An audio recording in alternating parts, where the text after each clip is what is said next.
días a todos, Dios les bendiga. ¿Cómo están? ¿Bien? Más les vale. Espero que todos estén bien, que hayan podido disfrutar sus vacaciones, los que estuvieron fuera, sus vacaciones. Qué bueno que cada vez vemos ya que nos vamos restableciendo una vez más.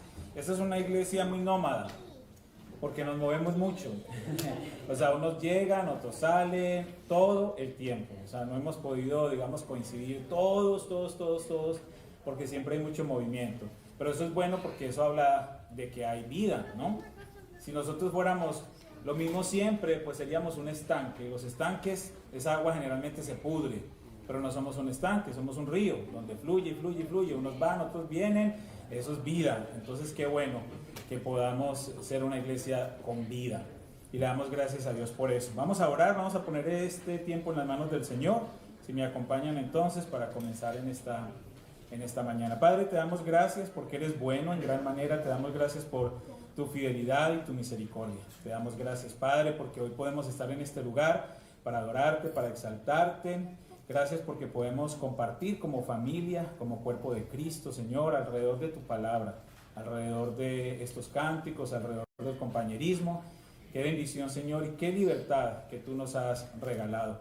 Y por eso hoy nosotros queremos agradecerte, orando por todos aquellos hermanos en Cristo en diferentes lugares del mundo que no tienen esa misma libertad. Todos aquellos que están siendo perseguidos, que están siendo puestos en cárceles, o incluso que están perdiendo su vida física por predicar el Evangelio. Te pedimos para que seas tú guardándoles, protegiéndoles, para que seas tú fortaleciéndoles, Señor, porque no es fácil seguirte, Señor, en medio de una sociedad que te persigue. Pero todos estos hermanos y hermanas en esos lugares lo hacen con una firme convicción. Señor, y te pedimos que esa convicción cada día sea más fuerte, que su fe, Señor, no se debilite por el sufrimiento físico, sino por el contrario, que se fortalezca, Señor. Nosotros que realmente tenemos que decirlo, lo tenemos todo. A veces nos quejamos por cosas tan absurdas, cuando nos comparamos con aquellos que aún están perdiendo su vida misma o están siendo perseguidos por causa del Evangelio. Por eso nosotros hoy la mejor manera de agradecerte por esa libertad que tenemos es clamando a ti por todos aquellos hermanos en Cristo en esos lugares difíciles. Y te pedimos también que bendigas a todos los misioneros, hombres y mujeres que han decidido entregarte sus vidas, dejar todo lo que tienen, sus familias, sus comodidades, dejar sus carreras, sus profesiones para ir al campo misionero y servirte en diferentes lugares del mundo. Te pedimos que los guardes, los protejas, que los consueles, que los animes, que proveas para sus necesidades, que uses congregaciones como la nuestra para que podamos seguir bendiciendo esos misioneros en diferentes lugares del mundo. Gracias, Señor, por aquellos hermanos y hermanas que han estado esta semana cumpliendo años, por la hermana Olita Rodríguez, por Andrea Favela, por Sarita Guerra, por Mari Torres y todos aquellos que no tengo aquí en mi lista, pero tú los conoces. Yo te pido, Señor, que los bendigas grandemente, como siempre lo decimos, Señor, que ellos se enamoren cada día más de ti, que ellos puedan entender el propósito de su existencia, Señor, que traigas bendición a sus vidas y a sus familias. Y te pedimos también en esta mañana por todos nuestros hermanos y conocidos que están pasando por un tiempo de enfermedad. Sabemos que hay muchas personas actualmente enfermas de nuestra congregación y las ponemos en tus manos. Tú las conoces a todas y cada una de ellas y oramos para que allí donde ellos se encuentren tú les fortalezcas, Señor, y que ellos puedan sentir una iglesia que les ama, orando por ellos, fortaleciéndoles espiritualmente en esta mañana. Te pedimos una bendición especial para todos y cada uno de ellos. Para los que nos están viendo a través de las redes sociales, también una bendición allí donde se encuentren, Señor. Aquellos que están fuera de la ciudad o que por alguna razón no pueden estar con nosotros de manera presencial. Bendíceles también, Señor, y queremos agradecerte como siempre a través de estos cánticos, Señor. Es una buena manera en la que nosotros podemos expresar con nuestra voz lo agradecidos que estamos contigo por todas tus bendiciones. No merecemos ninguna, pero tú nos amas tanto, Señor, que nos has dado tantas bendiciones por las cuales nosotros hoy queremos agradecerte con estos cánticos, Padre. En el nombre de Cristo Jesús, amén y amén. esta semana, bueno, esta canción que cantó Diego, no sé si ya la había escuchado, se me hace familiar, no sé, pero tiene un mensaje muy impactante porque con algo que me quedo, y aunque no lo dijo textualmente, pero sí tiene sentido la canción, es que sin la muerte no hay resurrección. Es decir, la muerte es un recordatorio de la redención de Dios. Y a veces la muerte no es algo que a nosotros nos gusta enfrentar, pero es una manera en la que nosotros podemos recordar que si hay muerte, pues hay resurrección, hay redención. Y la semana pasada estaba en un funeral, estaba acompañando a mi hermana Lupita y a Tere, porque su mamá partió con el Señor. A mí no me gusta, ya ustedes lo saben, no me gusta ir a los funerales, a los hospitales, porque yo soy muy llorón. Entonces me partió el corazón ver a Angelita llorando tanto por su abuelita.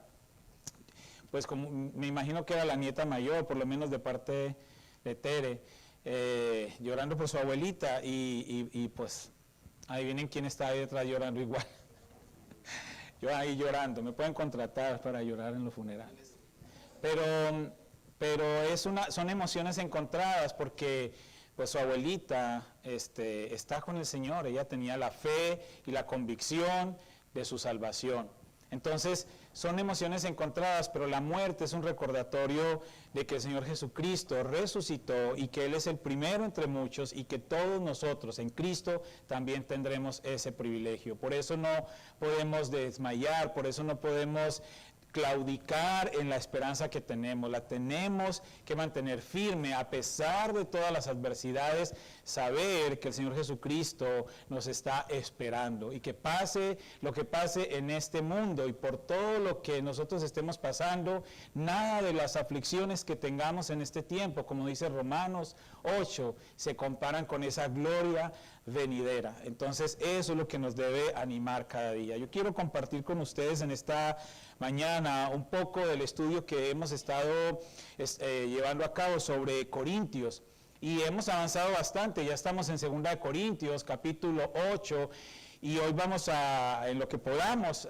abarcar este capítulo completo que va del versículo 1 al versículo 24. Yo quiero leer solo del 8 al 15 rápidamente, voy a leer en la Nueva Traducción Viviente, pero usted sígame ahí en su Biblia, dice exactamente lo mismo, para que podamos entender un poco más. Dice así la palabra del Señor: ahora quiero que sepan, amados hermanos, lo que Dios en su bondad ha hecho por medio de las iglesias de Macedonia.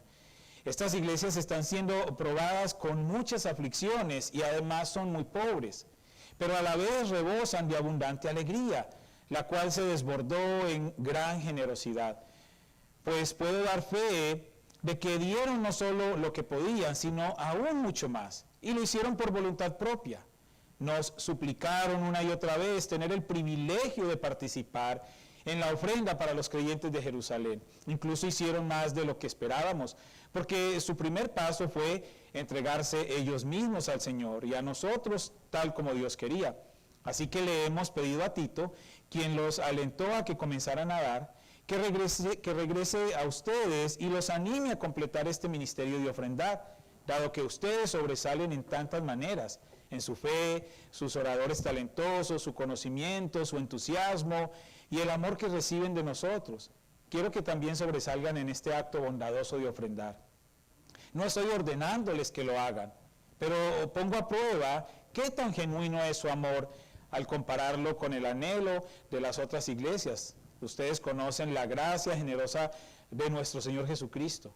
Aunque era rico, por amor a ustedes se hizo pobre para que mediante su pobreza pudiera hacerlos ricos.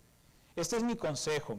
Sería bueno que completaran lo que comenzaron hace un año. El año pasado ustedes fueron los primeros en querer dar y fueron los primeros en comenzar a hacerlo. Ahora deberían terminar lo que comenzaron. Que el anhelo que mostraron al principio corresponda ahora con lo que den. Den en proporción a lo que tienen. Todo lo que den es bien recibido si lo dan con entusiasmo. Y den según lo que tienen, no según lo que no tienen. Claro, con eso no quiero decir que lo que ustedes den deba hacerles fácil la vida a otros y difícil a ustedes. Solo quiero decir que debería haber cierta igualdad. Ahora mismo ustedes tienen en abundancia y pueden ayudar a los necesitados. Más adelante ellos tendrán en abundancia y podrán compartir con ustedes cuando pasen necesidad. De esa manera habrá igualdad, como dicen las Escrituras. A los que recogieron mucho, nada les sobraba, y a los que recogieron poco, a los que recogieron solo un poco, nada les faltaba. Yo quiero, hermanos, que tengamos en claro que el apóstol Pablo ya venía hablando de este tema a los corintios, ¿no?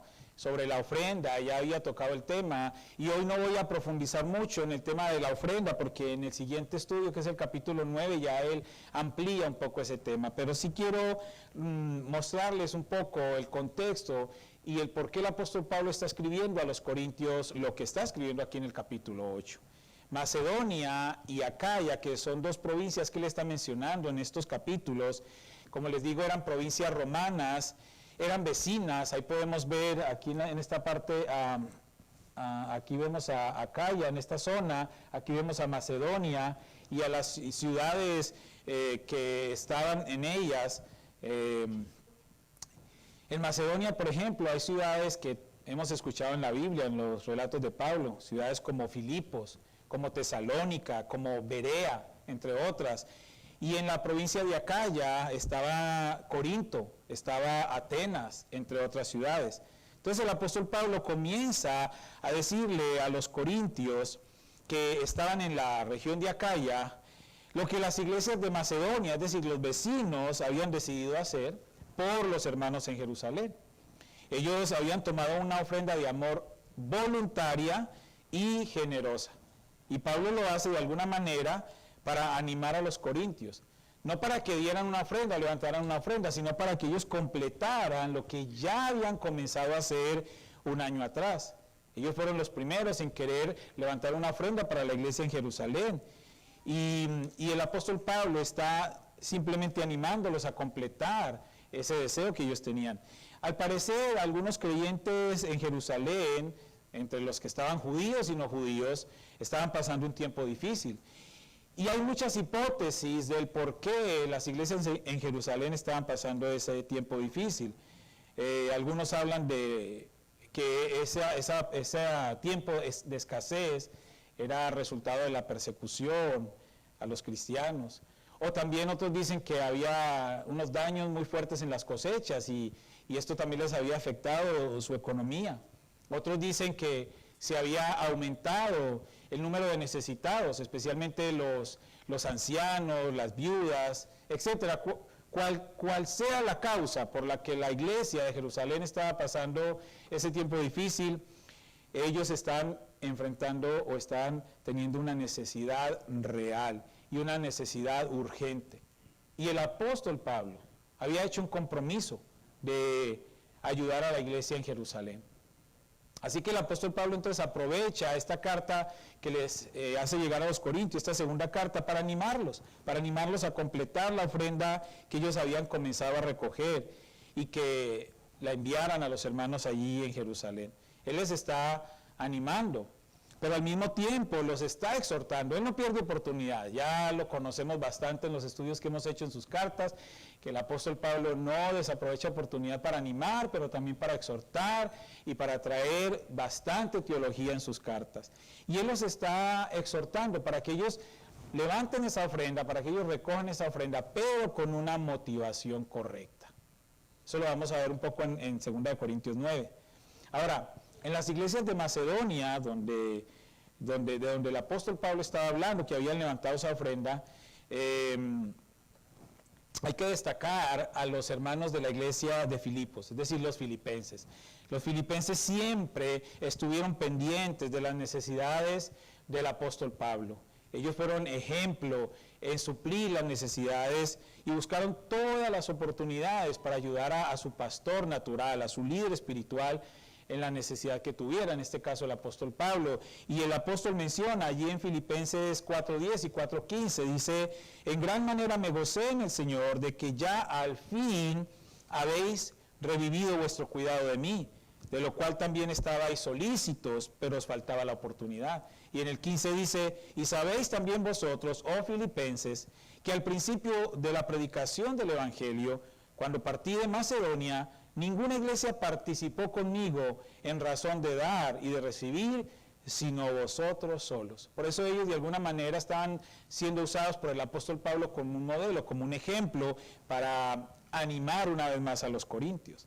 Y probablemente Tito, que es mencionado aquí en esta narración, había visitado ya a los corintios antes y él estaba, digamos, de alguna manera dirigiendo esa ofrenda o esa recolección de esa ofrenda.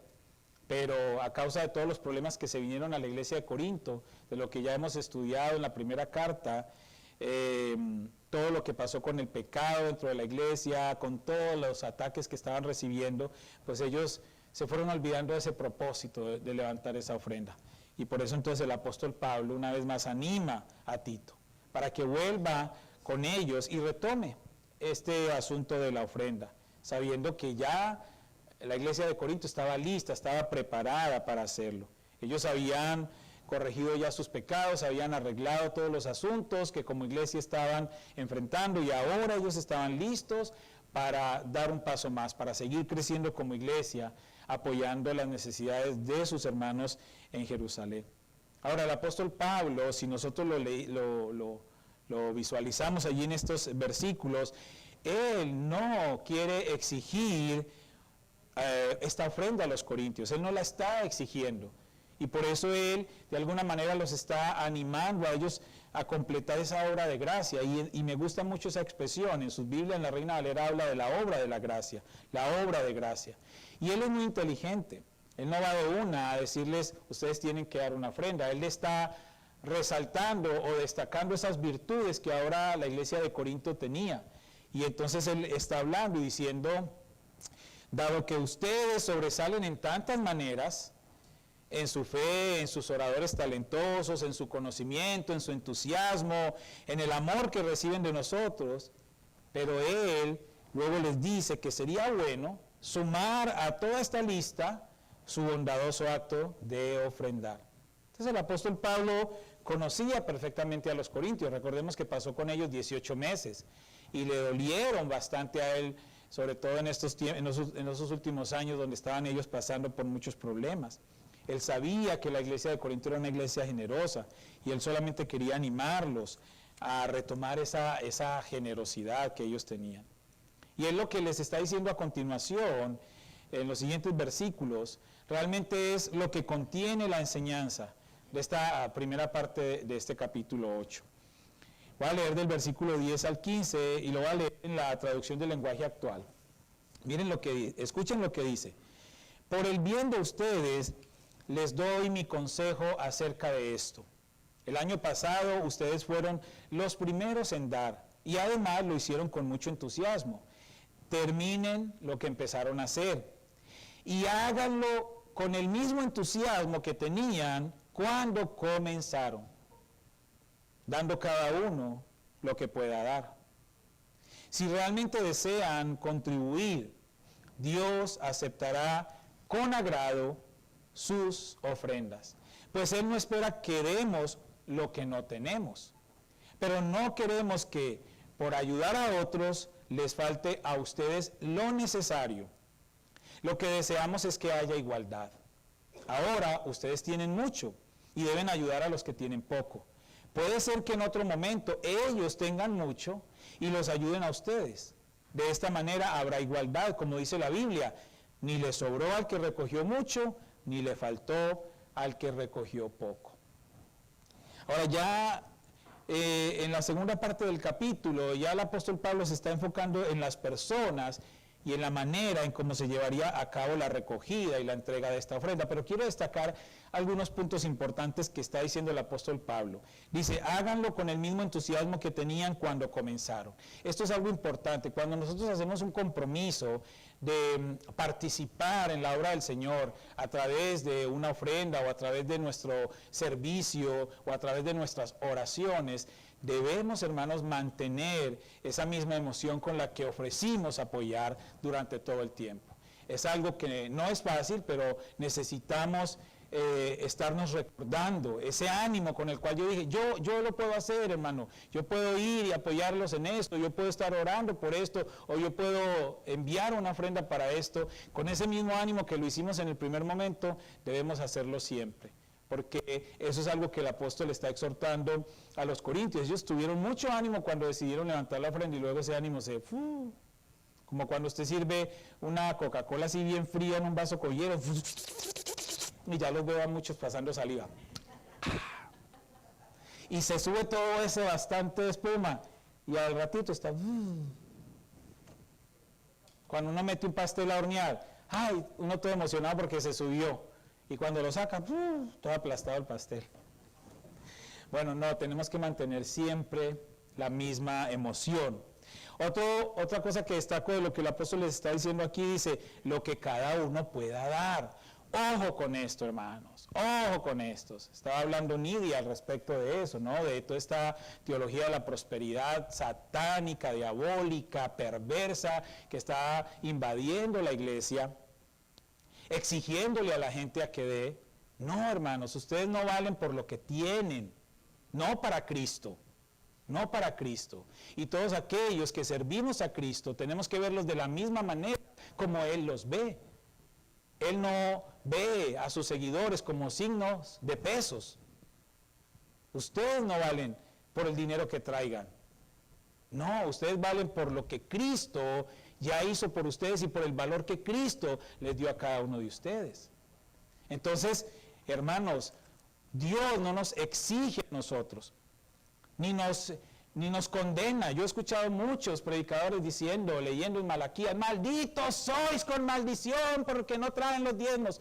No, qué cuento ni qué cuento, maldito él que está enseñando mal. Y allá la séptima página del infierno va a dar. No, hermanos, porque cuando nosotros damos y traemos algo acá, debemos hacerlo con dos pensamientos. Uno, por gratitud. Porque Dios nos, es que todo lo que nosotros, bueno, no traigo nada aquí ahorita, pero lo que traigamos no es porque mi capacidad, mi esfuerzo, mi belleza o mi fuerza, lo que sea, lo haya producido. Él es el que nos da a nosotros las capacidades para ser productivos. Nosotros no traemos de lo que nosotros producimos, nosotros traemos de lo que Él ya nos dio. Entonces, eso es algo importante. Eso es algo importante. Lo primero, con gratitud. Y lo segundo, Él es el dueño de todo.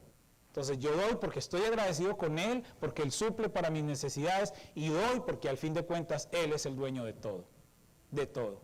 Entonces, y es un privilegio que nosotros lo podemos hacer. Es un gran privilegio.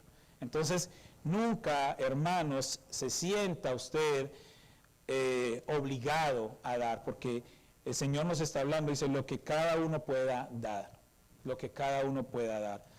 Dice, pues Él no espera que demos lo que no tenemos.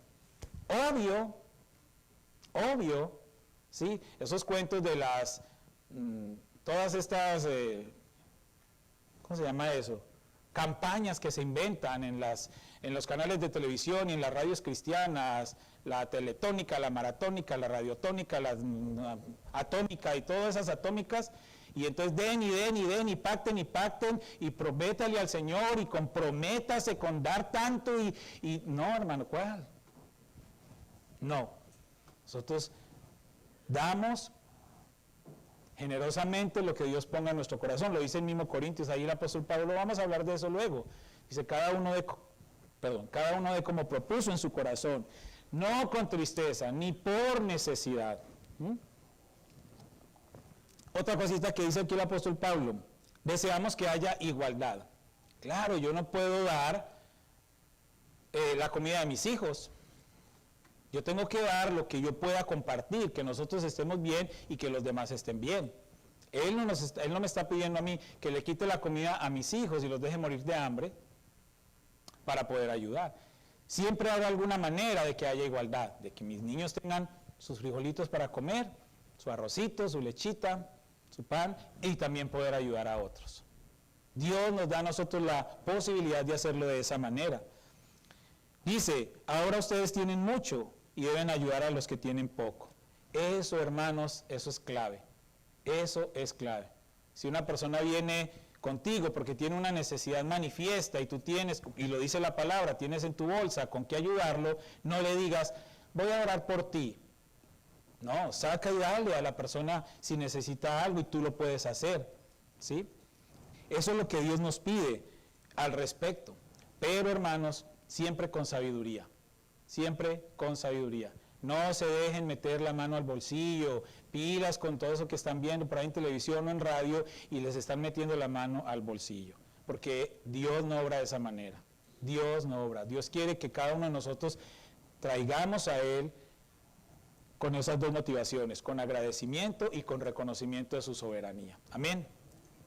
Y por eso ustedes, hermanos, son parte de lo que nosotros estamos haciendo acá. Y gracias porque Dios pone en el corazón de ustedes sembrar en este lugar para que en este lugar siempre se predique la palabra y que podamos apoyar ministerios en diferentes lugares del mundo. Gracias.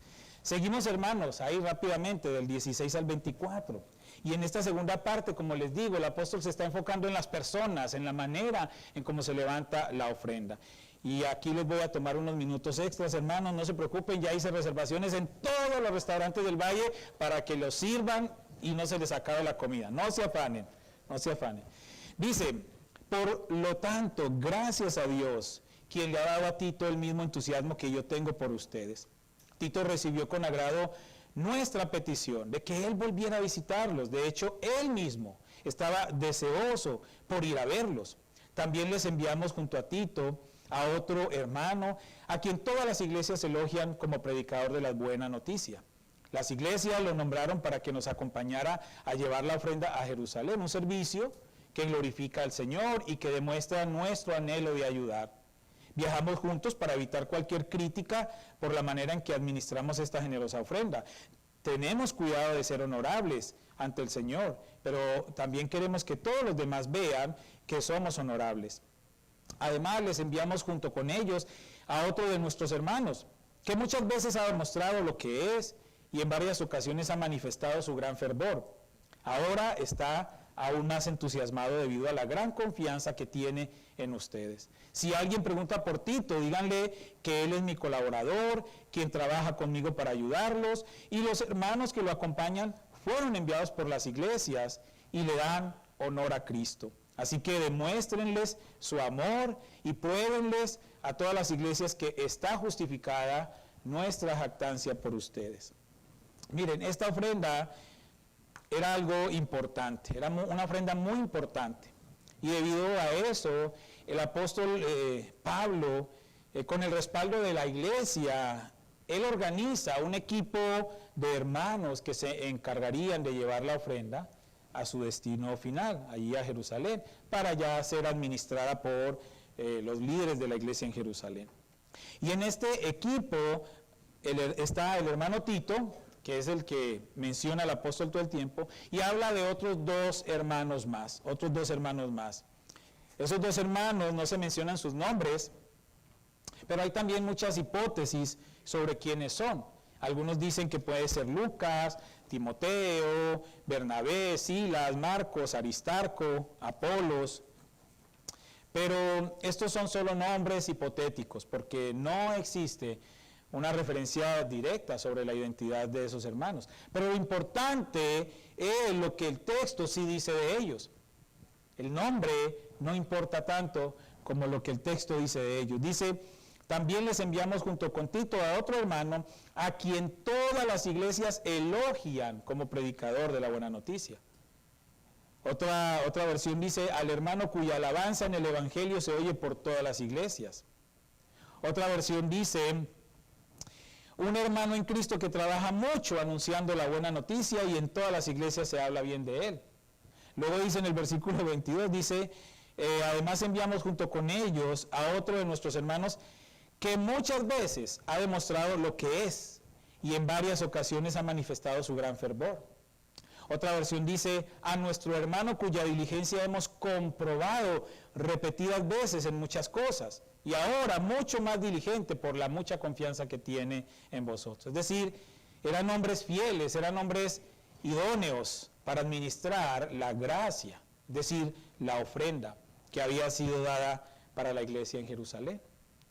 Y esto nos está mostrando, hermanos, la seriedad de la administración de esta ofrenda. Asimismo, debe ser con cada uno de nosotros. El apóstol Pablo se estaba preocupando de ser lo más transparente posible ante el Señor mismo, ante los creyentes y los no creyentes, siempre buscando dar el mejor ejemplo. Uno de los comentarios dice que él dice todo esto y hace todo esto porque habían falsos maestros echando a correr rumores que el apóstol Pablo estaba usando las colectas para su propio beneficio. Imagínate, y es sumamente importante y sumamente saludable que el siervo del Señor esté al margen de la administración de los dineros de la iglesia. Pablo lo hizo para guardar el corazón de los hermanos y para negar las acusaciones de los siervos de Satanás que le acusaban constantemente. Y eso no ha cambiado hasta el día de hoy. Todos los que servimos al Señor somos acusados falsamente, pero por eso nosotros tenemos que actuar con sabiduría. Y yo le doy gracias a Dios porque en esta iglesia hay un comité administrativo, porque yo no firmo cheques, porque yo no ejecuto los presupuestos, ustedes lo aprueban, yo solo recomiendo en dónde se necesita o en dónde podemos nosotros invertir o no, pero al fin de cuentas ustedes aprueban o desaprueban y ya. Y yo le doy gracias a Dios porque me guarda de eso. Y no tengo absolutamente ninguna injerencia. Si algún día hubiese que responder por algo que se gastó o no se gastó, pues yo, gracias a Dios, no tengo nada que ver. Ahí están unos comités administrativos, unos líderes de finanzas que tienen que responder si algo no se hizo bien. Pero eso es importante en el siervo del Señor, porque nosotros estamos enviados a predicar el Evangelio, Y esta porción básicamente trata de una carta de recomendación del apóstol Pablo para Tito y para sus compañeros que fueron los delegados de la iglesia para recoger y administrar la ofrenda que iban a llevar a Jerusalén. Ahora, nosotros podemos extraer principios para nosotros hoy. Ya ustedes conocen la historia, ya entienden ese capítulo. ¿Qué hay para mí? ¿Qué aprendo yo de esto? Entonces, hay una pregunta. Si tuviésemos que pedir una carta de recomendación al Señor Jesucristo hoy, ¿qué podría decir Él de nosotros? Pablo escribió esta carta como una carta de recomendación. Nos contó qué era lo que iban a hacer, a quién había escogido, por qué los había escogido y los recomendó. Entonces, si le pedimos al Señor Jesucristo una carta de recomendación de nosotros hoy, ¿qué diría el Señor Jesucristo de nosotros? Y esto, hermanos, es una parte de lo que Pablo estaba hablando de los hermanos. Miren lo que el apóstol Pablo estaba recomendando de ellos. Mandamos a un hermano en Cristo que trabaja mucho anunciando la buena noticia. En todas las iglesias se habla bien de él. Muchas veces y de distintas maneras ha demostrado su deseo de ayudar. Ahora más que nunca desea hacerlo, pues confía mucho en ustedes. Estas son solo algunas de las recomendaciones que el apóstol Pablo da de Tito y sus amigos. Y yo encuentro en esto 3 puntos claves. 1, servicial, comprometido y de buen testimonio. Eso es clave. Eso es lo que nosotros quisiéramos que el Señor dijera de nosotros. Que nosotros somos serviciales, comprometidos y de buen testimonio. En la iglesia, hermanos, y para el cumplimiento de la misión, es necesario que los miembros de la iglesia, es decir, cada creyente, usted y yo, aquí no está él diciendo que el pastor o el líder o el mero, no, todos somos iguales delante del Señor, tenemos la misma responsabilidad. Entonces, todos, cada creyente debe poseer estas virtudes que nos permitan ser ejemplo y que nos permitan demostrar nuestra fidelidad al Señor y a su obra. Cuando hablamos de servicial, rápidamente, dice Romanos 12:11, en lo que requiere diligencia, no perezosos, fervientes en espíritu, sirviendo al Señor. Yo estoy diciendo lo que debemos ser nosotros. Ahí usted vaya haciendo su ¿cómo se llama? Su palomita o su tache. Mire a ver, yo también hice el mío ya. Colosenses 3:24, sabiendo que del Señor recibiréis la recompensa de la herencia, porque a Cristo el Señor servís. a Cristo servimos. Gálatas 5:13, porque vosotros, hermanos, a libertad fuisteis llamados, solamente que no uséis la libertad como ocasión para la carne, sino servíos por amor los unos a los otros. Serviciales. Y estoy dando solo 3 versículos, porque ya luego, ahora sí me pasan la cuenta de la comida ustedes a mí. Comprometido. Otra característica, Juan 14:15. Si me amáis, guardad mis mandamientos. Eso es compromiso. Si me ama, guarden mis mandamientos. Juan 3:30. Es necesario que Él crezca, pero que yo mengüe. Tiene que haber compromiso. Y Lucas 9:62. Y Jesús le dijo, ninguno que poniendo su mano en el arado mira hacia atrás, es apto para el reino de Dios. Ya sabemos entonces cómo podemos ser serviciales, cómo podemos ser comprometidos y ahora de buen testimonio. Efesios 4:22. En cuanto a la pasada manera de vivir, despojados del viejo hombre. Cuando yo leo ese versículo no está hablando de mi papá, que tengo que despojarme del viejo hombre, entonces tengo que abandonar a mi papá. No, de mi viejo hombre, mi antigua manera de ser. Y saludo para mi papá que me está viendo seguramente. Tranquilo, papi, no te preocupes. En cuanto a la pasada manera de vivir, despojados del viejo hombre que está viciado conforme a los deseos engañosos. Tercera de Juan 11. Amado, no imites lo malo, sino lo bueno. El que hace lo bueno es de Dios, pero el que hace lo malo no ha visto a Dios. Ay, pastor, eso es lógico, sí, pero si está escrito en la Biblia es porque muchas veces, aunque sea muy lógico, como que se nos olvida. ¿Sí? Y tercero, 1 Pedro 3:16. Teniendo buena conciencia, ¿para qué? En lo que murmuran de vosotros, como de malhechores, sean confundidos los que blasfeman vuestra buena conversación en Cristo. Es decir, usted y yo, hermanos, todo el tiempo debemos mantener nuestro buen testimonio. Y la gente va a hablar, pero si nada debo, nada temo. Venían Ana y Leo de Nebraska, ahorita que venían en el viaje. Ana no está, sí está. Y dice Ana, pastor, y me pasaron allá y me requisaron y todo. Yo le dije, el que nada debe, nada teme. ¿Sí? Están enamorados de usted allá, su belleza latina. Ella estaba tranquila, ¿por qué? Pues porque, ¿qué le iban a encontrar? Nada, ¿cierto? Todas las chocolatinas que me traía, allá se las quitaron, era lo único, ¿cierto, Ana?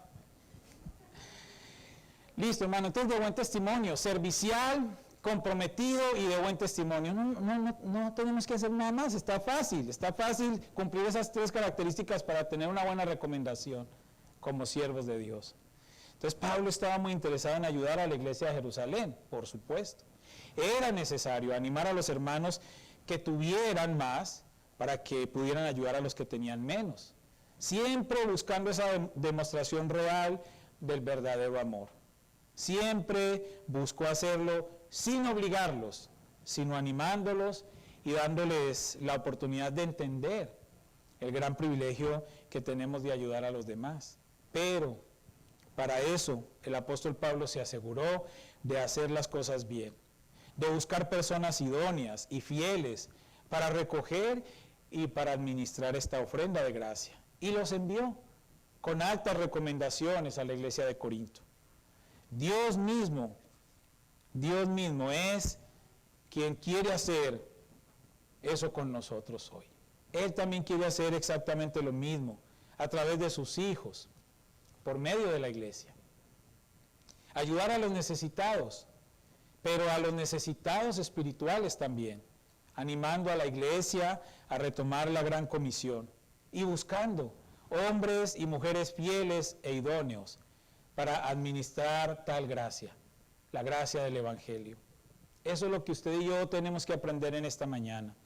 El más grande regalo de Dios para la humanidad y la más grande ofrenda alguna vez presentada es Jesucristo mismo. Y usted y yo somos llamados para ser administradores de esa gracia. Y tengo 2 preguntas para finalizar.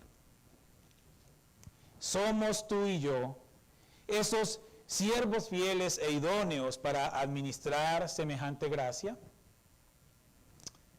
De acuerdo a la evaluación de hoy, podemos responder si sí o si no. Pero algo más importante por donde debemos comenzar, y es esta otra pregunta. ¿Queremos hacerlo? ¿Queremos hacerlo? Vamos a orar. Padre, te damos gracias por tu palabra. Señor, y la respuesta a esta pregunta la tiene cada uno de mis hermanos. Yo tengo claramente cuál es mi respuesta, yo la tengo clara. Pero Señor, yo te pido para que tú traigas luz al corazón de cada uno de mis hermanos y hermanas aquí presentes. Si cada uno de ellos realmente quiere hacerlo, realmente quiere ser ese siervo comprometido, cumpliendo estas características, que sea servicial, que sea comprometido, que sea de buen testimonio, para administrar esta gracia del Evangelio, que es nuestro Señor Jesucristo mismo.